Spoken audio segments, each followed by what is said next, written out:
നമസ്കാരം. സ്നേഹം കിട്ടണമെങ്കിൽ എപ്പോഴും നമ്മൾ മറ്റുള്ളവർക്ക് വലിയൊരു ഉപകാരിയായിരിക്കണം എന്ന് നിങ്ങൾക്ക് തോന്നാറുണ്ടോ? പ്രണയത്തിലായാലും ദാമ്പത്യത്തിലായാലും പാർട്ണർക്ക് വേണ്ടി അവരുടെ കാര്യങ്ങളൊക്കെ ഓടി നടന്ന് ചെയ്തു കൊടുക്കുമ്പോൾ മാത്രമാണ് അവർ നമ്മളെ ശരിക്കും സ്നേഹിക്കുന്നത് എന്നൊരു തോന്നല്. അപ്പോൾ ഇന്ന് നമ്മൾ ഡീകോഡ് ചെയ്യാൻ പോകുന്നത് നമ്മളെ മാനസികമായി ആകെ തളർത്തുന്ന ഈ ഒരു കണ്ടീഷണൽ ലവ് ട്രാപ്പിന്റെ ഉള്ളറകളിലേക്കാണ്. ശരി, നമുക്കിതിലേക്ക് കടക്കാം. ആദ്യം തന്നെ നിങ്ങളോട് തന്നെ ഒന്ന് ചോദിച്ചു നോക്കൂ. പെട്ടെന്നൊരു ദിവസം നിങ്ങൾ നിങ്ങളുടെ പങ്കാളിക്ക് വേണ്ടി ഓടി നടക്കുന്നതങ്ങ് നിർത്തിയാൽ, അല്ലെങ്കിൽ അവരെ സഹായിക്കുന്നത് നിർത്തിയാൽ, ആ നിമിഷം നിങ്ങളുടെ ആ റിലേഷൻഷിപ്പ് അവിടെ വെച്ച് അവസാനിക്കുമോ എന്ന് നിങ്ങൾ എപ്പോഴെങ്കിലും ഭയന്നിട്ടുണ്ടോ? സ്നേഹിക്കപ്പെടാൻ എപ്പോഴും എന്തിനെങ്കിലും ഉപകരിക്കണമെന്നൊരു ഉത്കണ്ഠ നിങ്ങൾക്കുണ്ടെങ്കിൽ അതിന് പിന്നിലെ യഥാർത്ഥ കാരണം നമ്മൾ ഉറപ്പായും അറിഞ്ഞിരിക്കണം. ഇങ്ങനെ എപ്പോഴും മറ്റുള്ളവർക്ക് വേണ്ടി ഓടുമ്പോൾ നിങ്ങളുടെ ചുറ്റുമുള്ള സുഹൃത്തുക്കളൊക്കെ പറയും, ഓ, അവന് ഭയങ്കര നല്ലൊരു മനസ്സാണ്. നിങ്ങളും ചിലപ്പോൾ അങ്ങനെ തന്നെയാകും വിചാരിക്കുന്നത്. പക്ഷേ സൈക്കോളജി ഇതിനെ വിളിക്കുന്നത് കണ്ടീഷണൽ ലവ് ട്രാപ്പ് എന്നാണ്. അതായത് മറ്റുള്ളവർക്ക് നമ്മൾ എത്രത്തോളം യൂസ്ഫുൾ ആകുന്നു എന്നതിനെ അടിസ്ഥാനമാക്കി മാത്രം നമ്മുടെ സ്വന്തം വില നിശ്ചയിക്കുന്ന വളരെ അപകടകരമായ ഒരു കെണിയാണിത്. ഇത് പതുക്കെ പതുക്കെ നമ്മുടെ കോൺഫിഡൻസ് തന്നെ ഇല്ലാതാക്കും എന്നതാണ് സത്യം. അപ്പോൾ ഇതെവിടെ നിന്നാണ് തുടങ്ങിയതെന്ന് നിങ്ങൾ ചിന്തിക്കുന്നുണ്ടാവും. ഇതിലെ ഏറ്റവും വലിയ തമാശ എന്താണെന്ന് വെച്ചാൽ, ഈ പ്രശ്നത്തിന്റെ തുടക്കം നിങ്ങളുടെ ഇപ്പോഴത്തെ റിലേഷൻഷിപ്പിലല്ല കിടക്കുന്നത് എന്നതാണ്.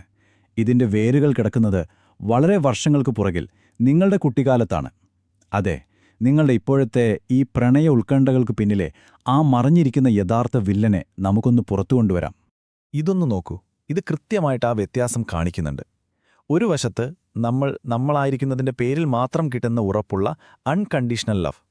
എന്നാൽ മറുവശത്തോ നമ്മൾ വലുതെന്തെങ്കിലും ചെയ്തു കൊടുത്താൽ മാത്രം, അല്ലെങ്കിൽ എപ്പോഴും അനുസരിച്ചാൽ മാത്രം കിട്ടുന്ന കണ്ടീഷണൽ പോസിറ്റീവ് റിഗാർഡ്. സ്നേഹമെന്ന് പറയുന്നത് വെറുതെ കിട്ടുന്ന ഒന്നല്ല, അതൊരു കൊടുക്കൽ വാങ്ങൽ ഇടപാടാണ് എന്ന് നമ്മളെ പഠിപ്പിച്ച വളരെ സ്ട്രെസ് നിറഞ്ഞൊരു കുട്ടിക്കാലം.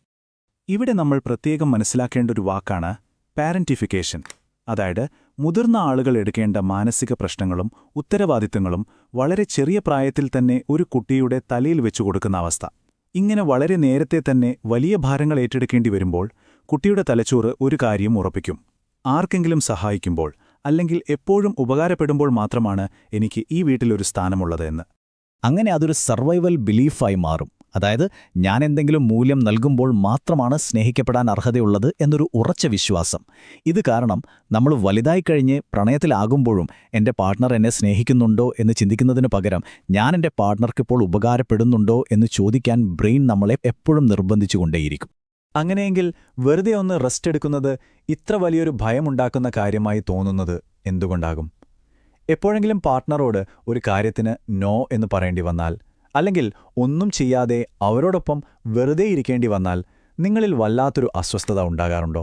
കാരണം വിശ്രമിക്കുന്നത് ഈ റിലേഷൻഷിപ്പിന് വലിയൊരു ഭീഷണിയാണെന്ന് നിങ്ങളുടെ ബ്രെയിൻ വിശ്വസിക്കുകയാണ്. അതുകൊണ്ട് ശരീരം എപ്പോഴും ഒരു ഹൈപ്പർ അലേർട്ട് സ്റ്റേറ്റിൽ തന്നെ നിൽക്കും. സൈക്കോളജിയിൽ ഇതിനെ ഇമോഷണൽ കെയർടേക്കർ റോൾ എന്നാണ് പറയുന്നത്.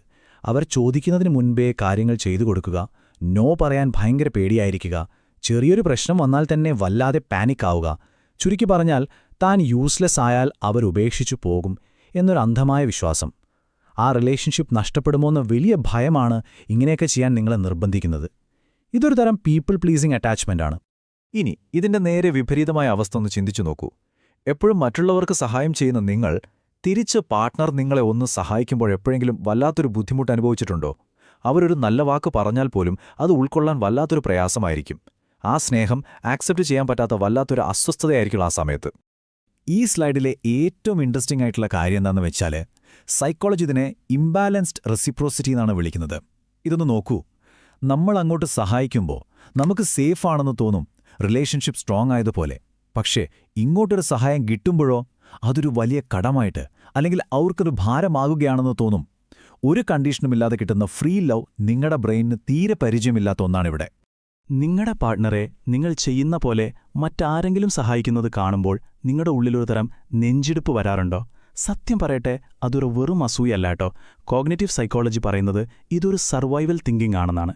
മറ്റൊരാൾ നിങ്ങളുടെ പാർട്ണറെ സഹായിക്കുമ്പോൾ അത് നിങ്ങളുടെ വിലയെ, നിങ്ങളുടെ തന്നെ നിലനിൽപ്പിനെ ഇല്ലാതാക്കുന്ന ഒന്നായി നിങ്ങളുടെ മനസ്സ് തെറ്റിദ്ധരിക്കുകയാണ് ചെയ്യുന്നത്. ഈ ഭയം എങ്ങനെയാ വർക്ക് ചെയ്യുന്നതെന്ന് ഈ 3 സ്റ്റെപ്പിലൂടെ നമുക്ക് നോക്കാം. ഫസ്റ്റ്, മറ്റൊരാൾ നിങ്ങളുടെ പാർട്ണറിനെ സഹായിക്കുന്നു. സെക്കൻഡ്, അപ്പോൾ നിങ്ങളുടെ ബ്രെയിൻ വിചാരിക്കുന്നത് നിങ്ങളുടെ ആ ഉപയോഗം മറ്റൊരാൾ മോഷ്ടിക്കുകയാണെന്നാണ്. തേർഡ്, പാർട്ട്ണർ നിങ്ങളെ പൂർണ്ണമായും ഉപേക്ഷിച്ചു പോകുമോ എന്നൊരു പാനിക് അവിടെ തുടങ്ങുന്നു. കേവലം ഒരു ചെറിയ കാര്യത്തിൽ മറ്റൊരാൾ വരുമ്പോൾ ആ റിലേഷൻഷിപ്പിൽ നിന്ന് തന്നെ നമ്മളെ റീപ്ലേസ് ചെയ്യുമോ എന്നൊരു പേടിയാണത്.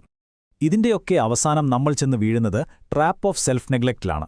സ്വന്തം കാര്യങ്ങളൊക്കെ മാറ്റിവെച്ച് മാനസികമായി വലിയ ബുദ്ധിമുട്ടിലൂടെ കടന്നുപോകുമ്പോഴും നമ്മൾ മറ്റുള്ളവരെ സഹായിക്കാൻ ഓടും. നമ്മൾ വിചാരിക്കും ഇതൊരു വലിയ ത്യാഗമാണെന്ന്. പക്ഷെ അല്ല, സ്വന്തം ആവശ്യങ്ങളെ പൂർണ്ണമായും അവഗണിക്കുന്ന കുട്ടിക്കാലം തൊട്ടേ തലച്ചോറിൽ ഫിക്സായിപ്പോയ വളരെ പഴയൊരു പാറ്റേൺ മാത്രമാണിത്. പക്ഷെ ഇവിടെ നിങ്ങൾക്കൊരു വലിയ ആശ്വാസം തരുന്നൊരു കാര്യമുണ്ട്. നിങ്ങൾക്കൊരു കുഴപ്പവുമില്ലാട്ടോ. നിങ്ങൾ തകർന്നു പോയ ആളുമല്ല. നിങ്ങളുടെ ബ്രെയിൻ ഇപ്പോഴും ആ പഴയൊരു സർവൈവൽ സോഫ്റ്റ്വെയർ ഓടിക്കുന്നുവെന്ന് മാത്രം. അന്ന് ആ ബുദ്ധിമുട്ടേറിയ സാഹചര്യങ്ങളെ നേരിടാൻ പഠിച്ചുവെച്ച ചില പ്രതിരോധ രീതികൾ, അത്രയുള്ളൂ. അതൊരിക്കലും മാറ്റാൻ കഴിയാത്തൊരു കുറവല്ല. അപ്പോൾ ഇതിലെ ഏറ്റവും പ്രധാനപ്പെട്ട പോയിന്റ് ഇതാണ്: നിങ്ങളുടെ വിലയിരിക്കുന്നത് നിങ്ങൾ എന്ത് ചെയ്യുന്നു, അല്ലെങ്കിൽ മറ്റുള്ളവർക്ക് എത്രത്തോളം ഉപകാരപ്പെടുന്നു എന്നതിലല്ല. നിങ്ങളായതുകൊണ്ട് മാത്രം യാതൊരു കണ്ടീഷനും ഇല്ലാതെ തന്നെ സ്നേഹിക്കപ്പെടാൻ പൂർണ്ണമായും അർഹതയുള്ള ആളാണ് നിങ്ങൾ. സ്നേഹമെന്നത് കഷ്ടപ്പെട്ട് നേടിയെടുക്കേണ്ട ഒന്നല്ല, അത് നിങ്ങളുടെ അവകാശമാണ്. അവസാനമായി വളരെ പവർഫുള്ളായ ഈ ചോദ്യം നിങ്ങളോട് തന്നെ ഒന്ന് ചോദിച്ചു നോക്കൂ. ഈ ഭൂമിയിൽ ജനിച്ചുപോയി എന്നൊരൊറ്റ കാരണം കൊണ്ട് മാത്രം ഞാൻ സ്നേഹിക്കപ്പെടാൻ അർഹനാണെന്ന് നിങ്ങൾ പൂർണ്ണമായും അംഗീകരിച്ചാൽ നിങ്ങളുടെ ജീവിതത്തിൽ എന്തൊക്കെ മാറ്റങ്ങൾ സംഭവിക്കും? ഒന്ന് ആലോചിച്ചു നോക്കൂ. മനുഷ്യ മനസ്സിന്റെ ഇതുപോലുള്ള കാര്യങ്ങൾ ഡീകോഡ് ചെയ്യാൻ ഈ ഒരു എക്സ്പ്ലെയിനർ നിങ്ങളെ സഹായിച്ചിട്ടുണ്ടെങ്കിൽ തീർച്ചയായും ഇത് ഷെയർ ചെയ്യുക, നിങ്ങളുടെ ചിന്തകൾ പങ്കുവയ്ക്കുക. പുതിയൊരു വിഷയവുമായി നമുക്ക് വീണ്ടും കാണാം. അതുവരെ ടേക്ക് കെയർ.